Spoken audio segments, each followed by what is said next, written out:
You're listening to the Be Better Off Show by Kelly+Partners.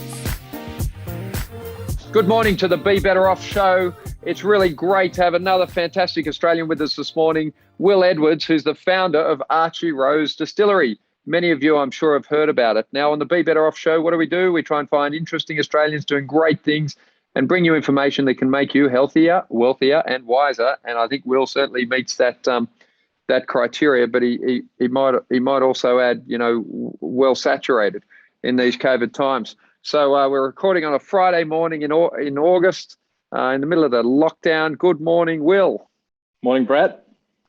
Mate, thanks for joining us. I'd love to start at the beginning because the beginning is always a good place to start.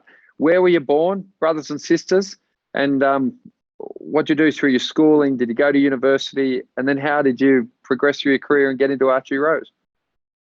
Okay. So born in Sydney and always lived in Sydney. Dad's family's from out near Orange, central western New South Wales. Mum's family grew up in a bunch of places actually, but I suppose sort of settled in Sydney for most of their life.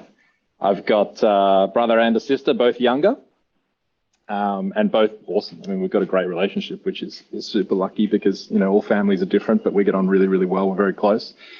And yeah, went to school in Sydney. And I think one of the common themes, there's a few things I could talk about, but one of the common themes going through school and then into uni and, beyond that for a little while is I didn't really have any idea what I wanted to do, So I did all right in school, good enough, I guess.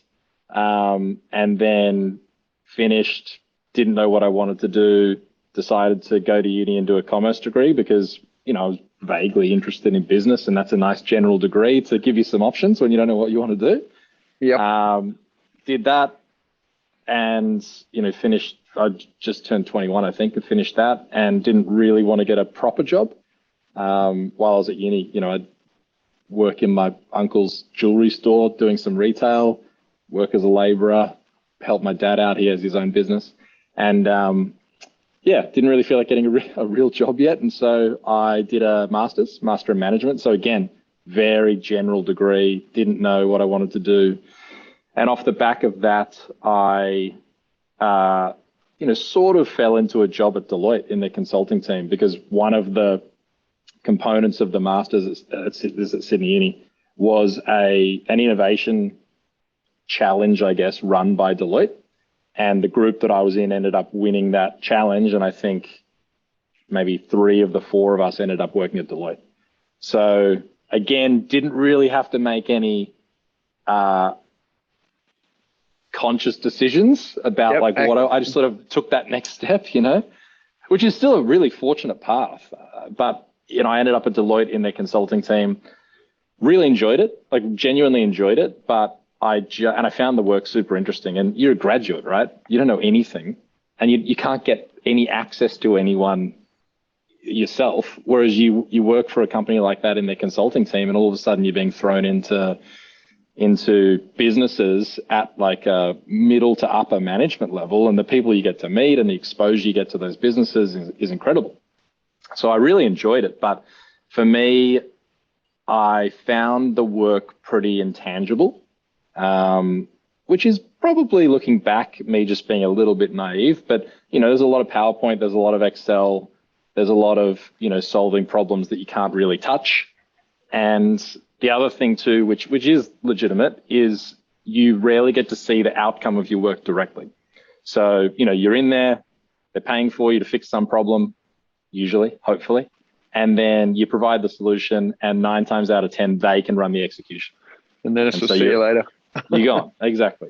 Yeah. And for me, I sort of wanted to see how it went, and I guess I wanted to see the outcome of the work we were doing. And I think then if we cut across a little bit at the same time, well, not at the same time, because this goes back a long way, but I've always been into, cooking and making things. And I think a lot of this is driven from family, and particularly my mum. She'd make cheese, and we'd go to salami making classes, and we'd try and make bread, and we had chickens in the backyard at one point and all these sorts of things. And so I liked that. And then at the same time, I had this increasing interest in spirits, which I think was a natural progression. Alcoholic spirits. Yeah, correct. As opposed to evil spirits. Yeah, evil spirits, I'd take them or leave them, but alcoholic spirits.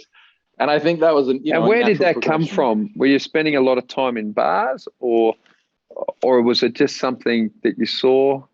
I think it was, that yeah, as I said, sort of that natural progression from, when I was younger, I was, interested in cooking and, making bread and going to salami making courses and all that sort of stuff. And then as you get a bit older and, you start drinking, going out, doing that sort of thing, then I was interested in, beer and brewing beer and making cider, and I'd do all of that stuff.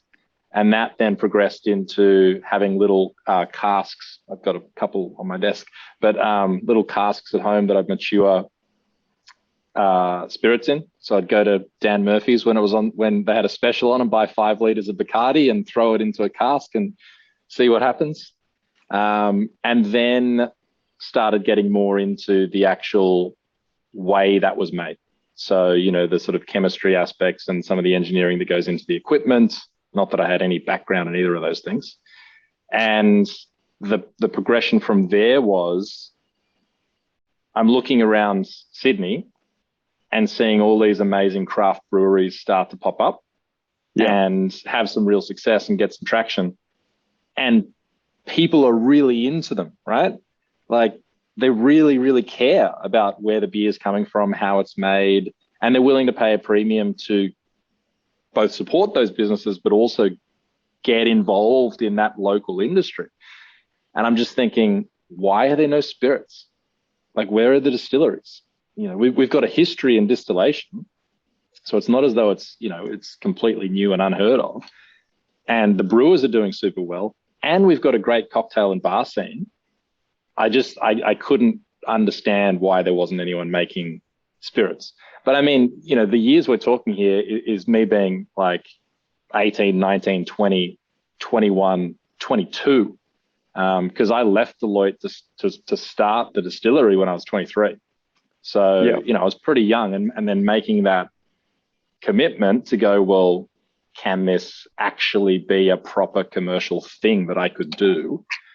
Took a little while. But then once you leave Deloitte. So talk us through that. You have this idea.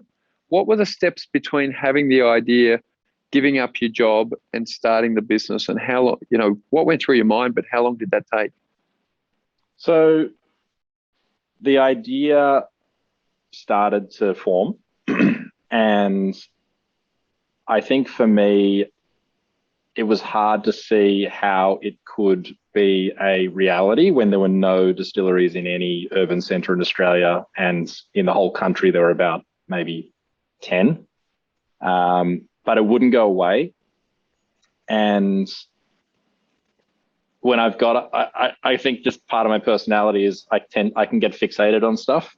And if I've got an idea like that and it won't go away, it needs to be resolved. It needs to be resolved, right? Otherwise, I can't just live with that. And so what happened was I went to New York just on holidays with my girlfriend at the time, who's now my wife. And we visited in Brooklyn a couple of distilleries, one of which was the first to set up in New York City, I guess, since Prohibition, called Kings County. And seeing that site was the first time I'd seen in real life an urban distillery that aligned to the picture I had in my head of what one would look like. And it was coming back from that trip where I went, okay, I've got to figure this one out, right? I've got to understand why there aren't any distilleries in Sydney and why there aren't any distilleries in any urban centre in Australia. Because from my perspective, I wasn't some genius that had come up with some idea that no one had, right? There's got to be a reason why they're not here. And I just don't know what that is. So once I know what that is, I can put the idea to bed. As I said, I can resolve that. So did the innovation training at uni, the consulting training professionally, did you go straight to PowerPoint and Excel to work this out, or a few consulting models? How did you think that through? I think it was very much led by just gut feeling. And I think me being, but at the end of the day, Brett, I was trying to make something that I would have loved as a consumer. Yep. Like that was it. I was my own target market. And really what I was saying was, I want this, and I would go to this place and I would, drink local spirits. And I hope there's enough other people out there like me that this would work commercially, right? Yep. And so, initially it was about going around and visiting 1,000 bottle shops and saying, hey, if there were local spirits made in Sydney, would you guys be interested? Would you support it? How much would you pay? What sort of margins are you after for local spirit? Like all these sort of things. The same for bars and bartenders. And then understanding in a bit more detail the craft brewing model. Yeah. But also just understanding the regulations and the legislative environment, because so much of it, like when we applied for submitted our DA to City of Sydney, there was no one alive at council who had ever seen a distillery application, right? So they didn't know what to do with it. Yeah, there's no distilling consultants in Australia. There's so few people familiar with the legislation. And then for alcohol as well, you need to have your council approvals in place, then your state liquor licenses, which at the time we needed 2, now you only need 1. And then your federal excise licenses to manufacture. So it was about understanding and confirming that the regulatory and legislative environment allowed you to do this, and then also trying to confirm that there was a genuine interest in, from consumers, that if we did this, people would come.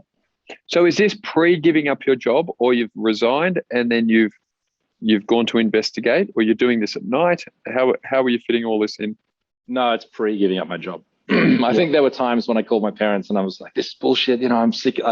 I just want to go do this thing. And they went, mate, settle down, right? Yeah. You got this crazy idea. You got a decent job. Just do your decent job, right?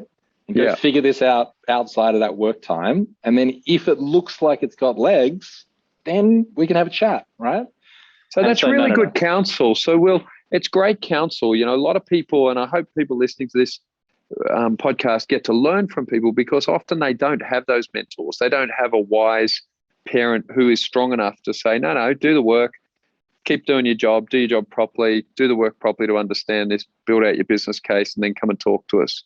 So I think that's really pivotal. Once you've worked it out, what happens then? You mentioned your dad's in a business. What sort of business is your dad in? And did you go to your parents and say, hey, I need to move back in the back room, or I guess I get asked the most, how do people make that transition, actually fund these startups? Yeah. So once I felt as though I had a good enough handle on this can be done, and I think there's a market for it, then I went back and chatted to my parents and said, hey, I think I actually want to give this a go. And the other thing for me was, at the time, I would have just turned 23. And so, I'm a 23-year-old with no business experience, no chemistry background, no engineering background, no hospitality background. Who's going to back me? Really? Yeah. And so, I had a couple of calls to just get a sense of, where the banks were at and where a few other people were at, but they weren't very fruitful. So, I went back to mum and dad and I said, hey, I really want to give this a crack. What do you think? More asking from the perspective of, again, should I leave my job and that sort of thing. And they went, they were very supportive. And so then I went and did a bit more work. I started putting together in Excel a proper, business model and that sort of thing. And then I went back and said, okay, I'm going to do this. I don't actually remember how I asked, but I was like, would you back me to sort of start this thing? And then it got a bit more serious. Then it was like, oh, okay, wow, he really is going to go do this. And then there was a pretty rigorous process. It wasn't just, okay, you're our son and we believe in you and here's a little bit of cash and go start it up. It was like, no, this business model is not good enough. Go fix it up and go, hey, you haven't checked this and you haven't. It became quite yeah, it was quite rigorous, which I was fine with at the time. I think in hindsight, it was absolutely the right way to go about it. And then, cutting forward a little bit, at the end of the day, I worked through that. They decided that, yeah, okay, let's give this a go. And they effectively loaned me some money to start the business. And similar to Jaren, it was about 21 months after I then resigned from Deloitte to when we opened the doors. Okay. And so at this point, how were you funding your life and funding the business? So funding my life was just savings. I didn't spend much when I was young, so I had a decent amount of savings purely from just not spending much. And so I had a little share portfolio on the side and had a bit of savings over here, sold all of that and just went, okay, this is all the cash that I have and I'm just going to live off this for as long as I can. Yeah. And then the funding for the business was a little bit from myself, but then that loan from family. And then did you start, so day one, what does day one look like? Are you in a small premises? Have you got your distilling operation? Are you third party distilling? So day one, yeah, it's interesting thinking about it in hindsight, right? Because day one, we were in our Rosebery premises, which is about 500 odd square meters. It was split into roughly 2/3 distillery, 1/3 cocktail bar. And at the time, that distillery would have been the second largest independent distillery in the country and the largest in terms of actual production output. There was one with bigger equipment in Tassie, but it wasn't really producing. And so it's all relative, because even at that scale, that would have been the second smallest distillery in Scotland. So it's more that the Australian industry is very small, not that distillery was particularly large. But in the context of Australia, that was a huge commitment to build a distillery of that scale. And so we didn't really go in at a small scale and say, hey, let's test this out and see how it goes and go from there. We committed to a decent scale. And part of that is, what I wanted to achieve. But part of that is also just a factor of, at the end of the day, it's manufacturing and you are limited by the size of your equipment, and the cost of investing in larger equipment is not linear. So totally. You can get equipment that's 50% larger for 7% extra cost.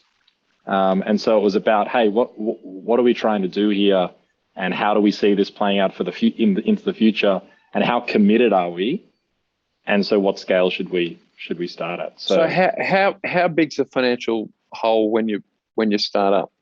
What sort of money did it cost to build this thing?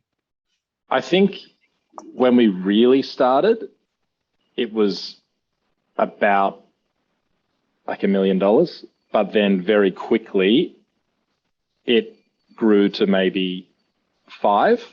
I'd need to check those figures, but it was. It's a great one for listeners to say, okay, day one, you're in the hole for about $1 million.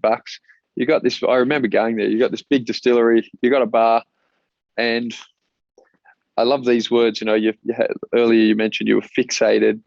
Buffett and Gates talk about focus being the most important thing in life and business, and now you're talking about, okay, I'm fully committed. I often say to people, it's hard to be successful at anything when you're half committed. I think people know that, but okay, you're $1 million in the hole.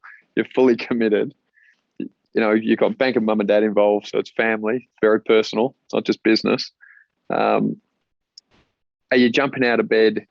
Some people find the pressure sort of collapses them. Other people sort of don't see it as pressure. They see it as opportunity. It drives them to get out of bed. They're excited. You've always struck me as somebody who gets out of bed excited. What's the mental, first 12, 18 months after you open? How's your brain? And what's it feel like? So the vast majority of the time, I was pumped. Yeah. Like there's a few things, right? So when we opened the doors, I had just turned 25, and I didn't know anything. And I think there's a few things in that. Firstly, when you don't know anything, you don't know how hard it's going to be. You don't know the problems that might pop up. You know, you're super confident. I'm completely unfounded. I had nothing to, I had very little to back up that confidence, right? But I was 100% confident. I was like, I can absolutely do this. This is going to be a great success. And there's that great saying, right? There's that great saying, what you don't know can't hurt you. Yeah, and that's wrong because it 100% can, right? Like what you don't know is the scariest stuff, right? Totally, yeah. So, but the thing is that I think there is actually some benefit at the beginning in being young, naive, and having completely unfounded confidence, because I just was like, this is going to be great. And so I was pumped every day, and every tiny little success we had. First sale here, first case here, first pallet here. Like I was pumped. Now within that, there's absolutely small moments of this is really hard, and there's pain. Yeah, and there's sort of impacts that you maybe think about, but you don't fully appreciate how they're going to manifest themselves on, your family and your relationships and things like that. But look, so how much are you working in this first 12 months? What sort of hours are you working? I remember, I always specifically asked Jaron, he was like, we're working 7 days a week, 16 hours a day. How hard and for how long did you, in terms of pure hours, were you putting into the business? So I would say the 9 months before we opened and the first maybe 2.5 years after we opened, I'd do 6 days every week, 7 days probably every second week, and maybe some quick maths, probably like 85 to 100 hours a week. Now that girlfriend you took to New York, what was her name? Camilla. And then you married Camilla? Yeah. So she put up. It's a special woman that allows you to found a business like this, or that does it with you, and is doing her things as well. Journey. I mean, we started going out back in 2009. 2009, and we're at uni. So she was there through the whole commerce degree, masters, Deloitte, started up, launched the business, have the first few years of really difficult work, and now where we are now. So, yeah, I think that's a funny one too. I think the fact that she was there for the whole journey makes it easier because there's complete understanding. And, we're very similar in a lot of ways. So, I mean, she'd come in on Sundays and she's, an accountant by trade, and now she works in startup doing other cool product management stuff. But she'd come in on a Sunday and do all the books. She was effectively the bookkeeper for the first probably 2 years. Yeah, it's a very common, these businesses are always built by the two people in a partnership, much more than people realize, in my experience. So you're doing your 100-hour weeks. Camilla still talks to you, which is an achievement in itself, and you're still talking to each other. She's doing the books on Sundays. When do you feel like, okay, this thing's got a bit of a flywheel, it's got a bit of momentum, I'm starting to sort of understand a little bit about what I'm doing, build a bit of the reflexes? When do you start to feel like, okay, I've got a product here, people like it, I think we're onto something? I think it would have been the third year. Yeah. In the third year, we would have had some form of national ranging. So, you can find us in the good independent bottle shops. You can find us in Dan Murphy's, Vintage Cellars, most of the wholesalers, all of the duty-free retailers and all the international airports. And you started to feel like, okay, this has some genuine potential. And this has some genuine potential beyond what we initially set up.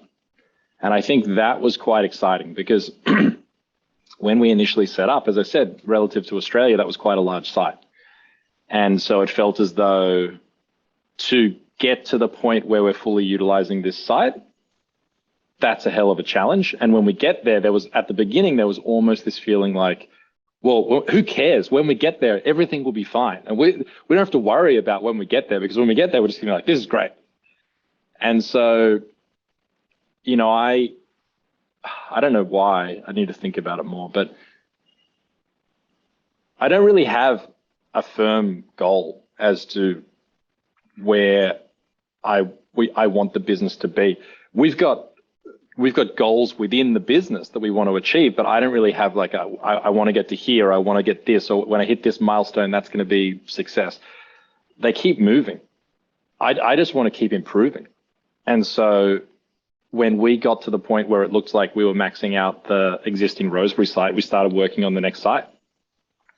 And the next site that we've now built and commissioned and is up and running, I mean, that's a proper site. That's the biggest distillery in Australia. And I think where's that located? Where's that located, Will? It's on the border of Banksmeadow and Botany. So just about 4 kilometers south of our original site. And what year did you start Archie Rose? Did you actually end up opening Rosebery? Yeah, we opened the doors in March 2015. Great. The name, where's it come from? What does it mean?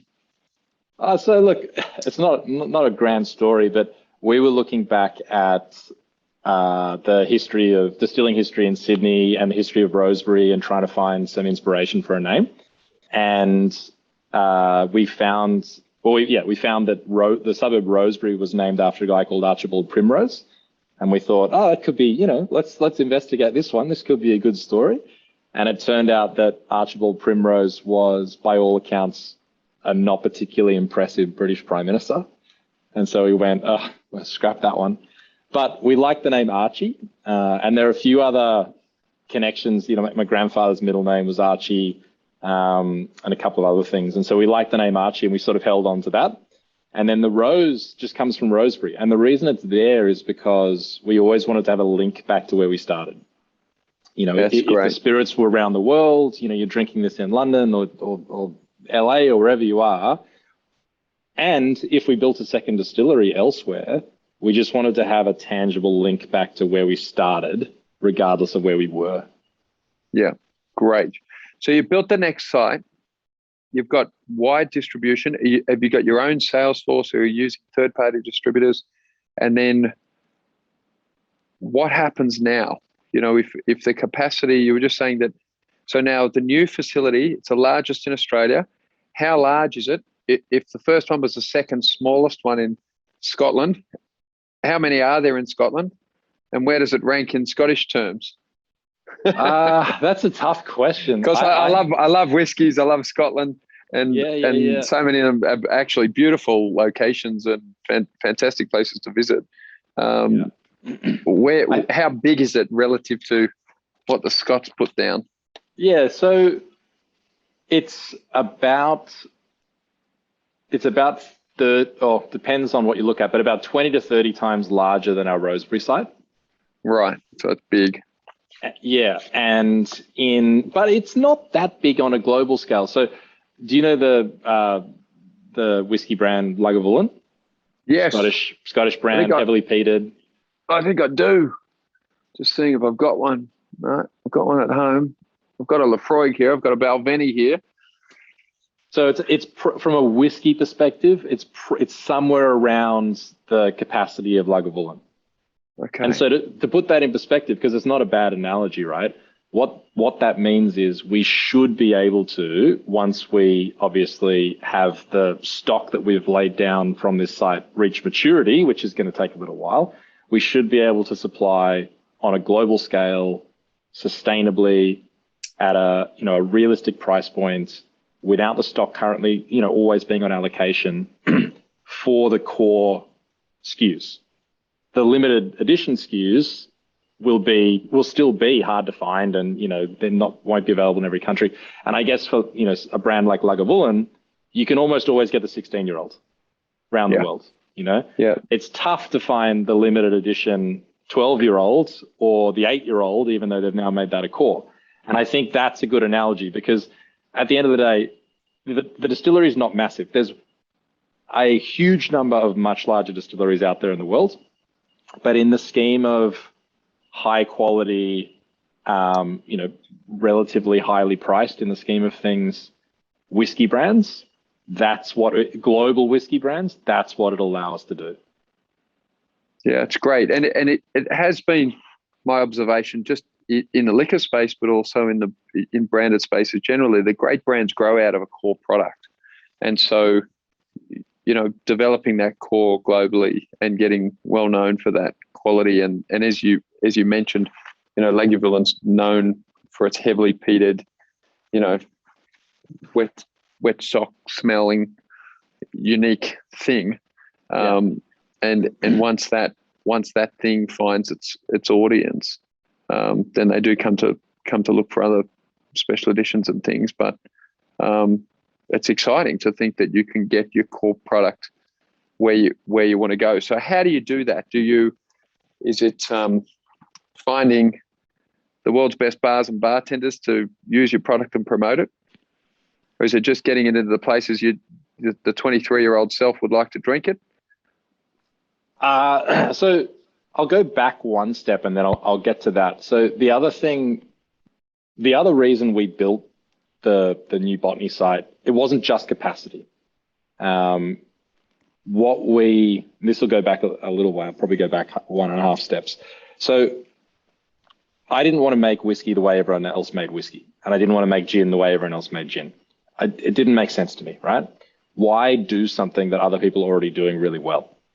Yeah. And so when we started distilling at Rosebery, we started for the first 6 months in a super traditional way. So if we just take whiskey as an example, we used, a pale malt, a distiller's malt, 2 very common types of yeast, and a very standard cask type. And the reason we did that intentionally was to eliminate as many variables as possible in the raw materials, so we could understand the variability of our equipment. And then once we dialed that in, we then basically scrapped the production, the materials and the production processes we were using, and started this 18-month process of R&D, where we tested every raw material and every possible variable of the inputs to come up with the way that we wanted to make whiskey. And we did the same for gin. What that led us to is a really unusual space, whereby for our single malt whiskey, we actually use 6 malts, which I know sounds a bit counterintuitive, but single malts in a nutshell basically means that it's made from the one distillery and it's made from nothing but malted barley. So we use 6 different types of malted barley in our single malt whiskey, which is very unusual. Most single malt whiskey is made from one type of malt, maybe 2. We also use heavily roasted malts, so right up to a dark roast chocolate malt, which is what brewers would use to make a dark beer. Dark beer, yep. And so the flavor you get from that is incredibly intense, but the yield is terrible. So a high yielding distiller's malt might get you 300 or 400, or probably 400 pure liters of alcohol per ton. A heavily roasted chocolate malt might get you 30. And so where I'm going with this is innovation, R&D, challenging the accepted norms in distilling was one of the things we were focused on from day one. And we got to the point at Rosebery where firstly we were running out of capacity, but also the equipment setup we had there was holding back our R&D. And so in building the Botany site, what we also did was go down this and it turned into a very deep rabbit hole of innovation in equipment. And to give you a couple of examples, I'll actually flip to gin here, but the botanical still setup we have at Banks Meadow is hybrid copper vacuum stills. So what that means is they're copper stills that are a pot, but then also with a column on the side, which gives you a lot of flexibility.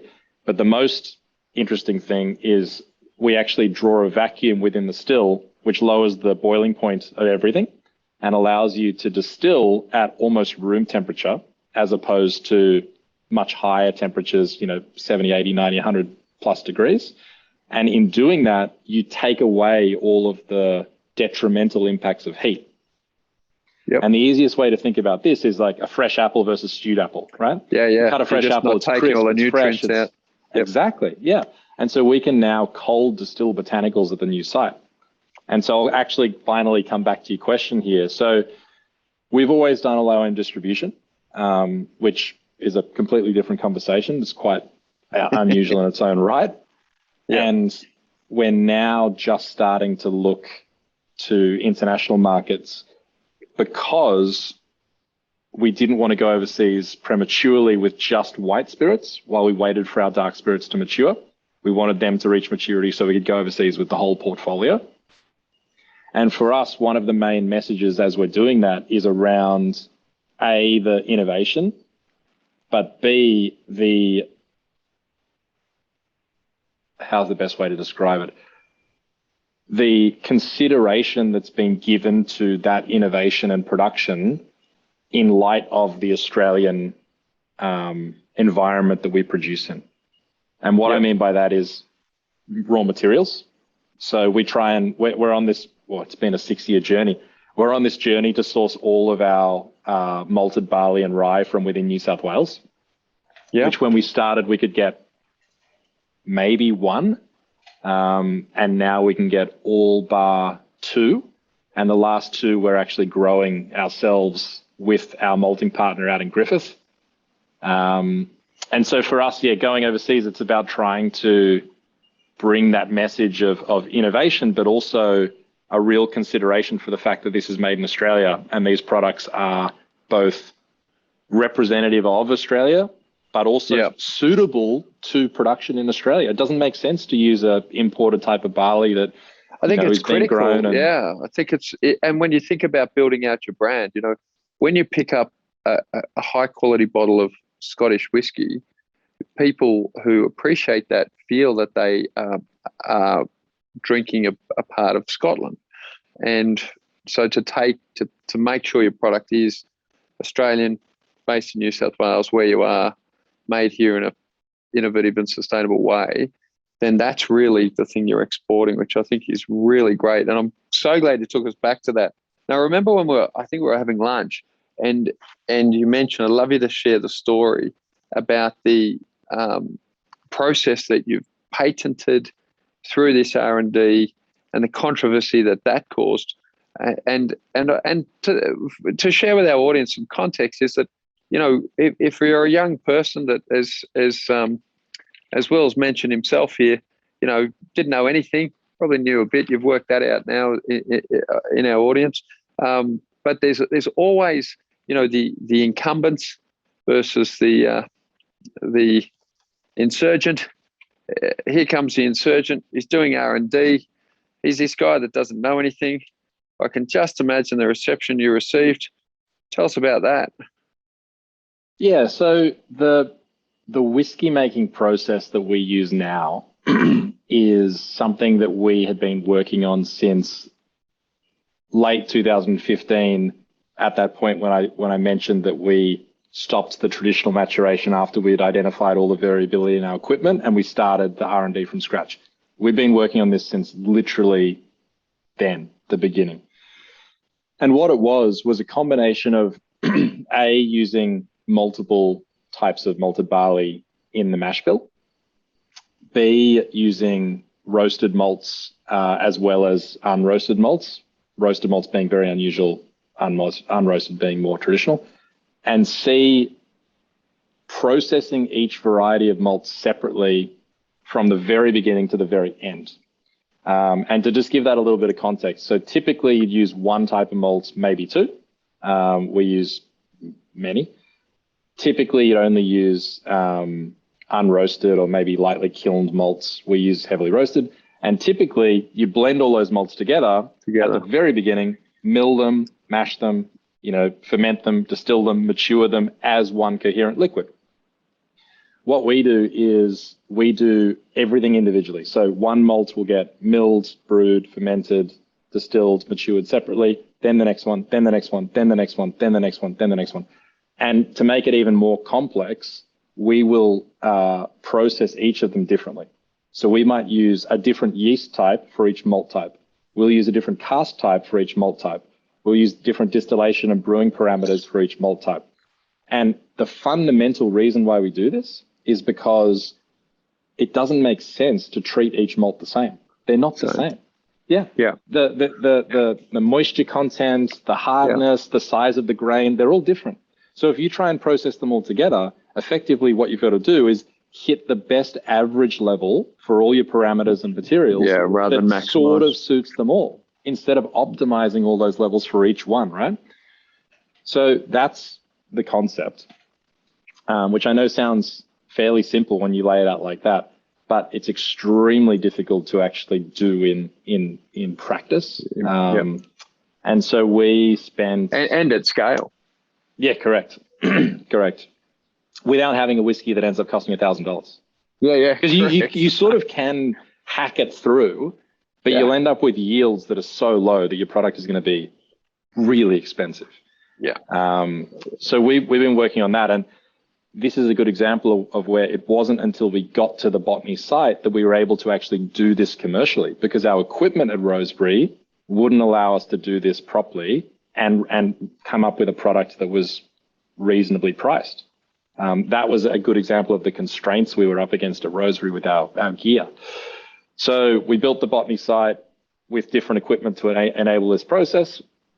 And then specifically what you're referring to is the patents, which was very interesting. So I had no experience with patents. I knew a bit about trademarks, and we've obviously got things trademarked, but I didn't know anything about patents. And so I called up our IP solicitors who do our trademarks, and I went, how do patents work? We're doing something that we think is pretty unique. We don't know anyone else doing it. Like, how does this work, right? Because we've spent 6 years doing this thing. It's going to be the fundamental unique process that underpins our entire whiskey production. And the other thing which is really important to note is one of our core values, I guess, is transparency and education. And so we share every aspect of how we produce our spirits. In fact, you can go to our website, and there's actually one of the menu headers is spirit data. And you can have a bottle in your hands and select from a drop down the product you're holding and type in your batch number, and you can see all the production notes of the specific bottle that you're holding in your hand. So full transparency. What our IP solicitor said was, hey, you can just not tell people about this. I think the technical term is like a trade secret, right? Yeah, trade secret. You can just not tell people. And it's often the best protection, right? Yeah. So just don't tell people. And that's what they said to me. I said, if you really want to protect it, just don't tell people. Because firstly, who the hell's going to figure this out? It sounds pretty complex. It's going to take years, et cetera, right? And they said, if you apply for a patent, it's expensive. It takes ages. And at the end of the day, Will, all your innovation is disclosed. And so all people need to do is change one aspect of it, and then they can go ahead and do it. And so their initial advice was just don't tell people.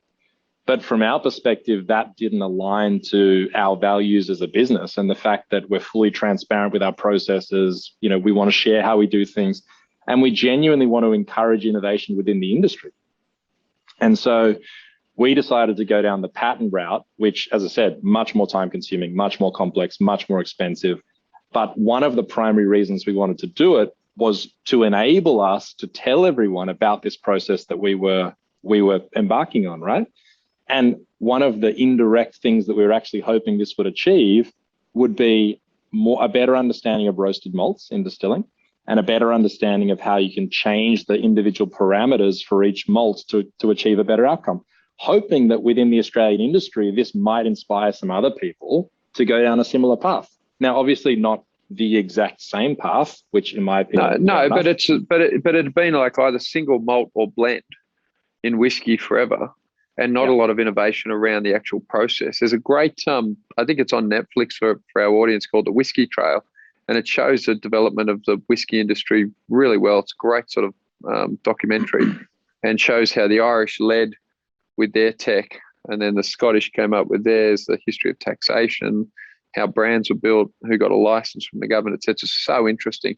And so there's always these sort of incumbents who have their own views. And so it makes sense to share this innovation if essentially you want to encourage craft brewing. Yeah, and look, that is honestly where it came from our perspective. But the way that, and it still is a minority, but the way that it was perceived by a minority of the Australian industry was that we were actually trying to do the opposite. We were actually trying to stifle innovation by trying to protect an aspect of production, right? And, I've had now a number of conversations because there was also just a lot of misunderstanding around how patents work. People thought that it was very broad. We were trying to protect, the making blended whiskey, which is obviously going forever. And so I had all these conversations to say, no, it's actually really, really, really specific. And now all this information is out there. And we genuinely hope that, if you're inspired by what we're doing here, that you read the patents and apply that to your own processes in your own way and come up with your own version of this, which is more innovative and unique, and away you go. But it was a learning experience for me because, we went into this again, probably a bit naively, thinking, hey, this is something we've been working on for ages and we want to be able to tell people. And so this seems to be the way to allow us to tell people, and it'll be great because then other people will be able to learn from it. And, we probably should have applied a slightly more, commercial, maybe slightly cynical lens that maybe some people won't like this. And I think one of the points that I've taken out of it is that, you do need to assess these things through a broader lens, rather than just the, super positive. This is going to be great for us and for the industry, and everyone's going to be excited about this new innovation. And it is difficult. Like when you're doing things, but I think the history in business and society generally is if you're doing things slightly differently, notwithstanding your intentions, people often project their own motivations on others. And so, here's the guy who started knowing nothing, coming up with a way to do things, trying to make things better. And that's it's like the fat guy who gets fit. His fat mate gets challenged by the fact he wants to get fit. And, he's not telling the other guy he needs to get fit. He's just trying to move himself forward. So it's a great story. Where do you mentioned that you don't have a particular plan in mind, but you have objectives in the business. How do you plan in the business? Are you planning quarterly, 5-year? Have you got a BHAG? Have you got a long-term vision? Core values? What is a way in terms of sort of intellectual organizing principles that you think about the business? So we have a pretty strong core set of values that we apply to everything that we do, which to a degree assists us in planning. But I would say more importantly, on a day-to-day and a week-to-week and a month-to-month basis, allows us to challenge our planned actions and make sure they're in line with who we are and what we do and why we do things. And so for us, I would say that at a fundamental level, what we're trying to do, and this is what's guiding the next, 3 to 5 years, which is about the shortest timescale you can think about planning, particularly when it comes to whiskey. Absolutely. Like it's a long-term industry. Yeah, correct. I mean, that in Australia, that's at most one generation of whiskey. That's one distillate to release the mature product at most. And so for us, it's about fulfilling that goal of ours of becoming a proper global brand. But in doing that, taking that message of modern Australian spirits that are truly reflective of the place that they were produced to the world. Because I think Australia is on the cusp of really being recognized as an incredibly innovative, but incredibly high quality producer of spirits. And I think in whiskey, the primary thing holding that back is lack of supply. The spirit that we're producing is excellent. I mean, Sullivan's Cove has won world's best single malt twice. We won World's Best Rye Whiskey last year. There's a number of other, really successful gins and whiskies in particular around the country. The quality's there. There's just not the supply to be able to get it out to the world. So for us, it's about, spreading that message and then really just increasing the understanding of Australian whiskey. Because we're in one of these countries where we're so lucky, right? We've got access to, if you think broader than just whiskey for a second, almost every material you need. If you want to make rum, we grow sugar. If you want to make whiskey, barley, wheat, bit of corn, rye, like we grow it all. Oh, but also, so every food stuff, every mineral, basically anything you want to dig out of the ground, bring out of the sky, plenty of water, great range of climates from Tasmania to the north of Australia. It's an incredible environment from which to produce virtually anything, but we don't have that focus. If you take it a little further too, we also have this real cultural legacy of challenging norms and pursuing innovation. And you can see that across a number of industries. Yeah, and I think, it's an interesting one. We had a former prime minister who tried to lead an innovation revolution, but I think he failed because he used the word innovation. If he'd used the word, challenging norms, not accepting the status quo, or other more traditionally Australian, aggressively challenging terminology, he might have been more successful in selling the message, because Australians, have traditionally been a hardy, challenging, mindseted type of people that like to make things better. And so you guys are leading in your field in that way, which is absolutely fantastic. Now, when I get to the end of the time that we've got with people, which is never the end of the story that they can share, we might come back for part two. I always like to ask people, Will, is there a motto or a quote or thought or an idea that's really influenced you, your life, or your business? I think, there's one that I think about personally a lot, which doesn't come across that well when I say it. And then there's another which I say a lot within the business. And I mean, the first one for me, which doesn't sound that great when you say it, is I just always want to get better all the time. Like the real thing that drives me in the absolute broadest sense across all aspects of my life is I just want to improve. I just want to be better than I was. And it's not necessarily yesterday, because it's not every day you're better, right? But I want to be better than I was last month and last year and 2 years ago, and that is, in the business, it's how I interact with people. It's, with my wife and our little daughter, with my family. Like I just want to constantly be trying to improve.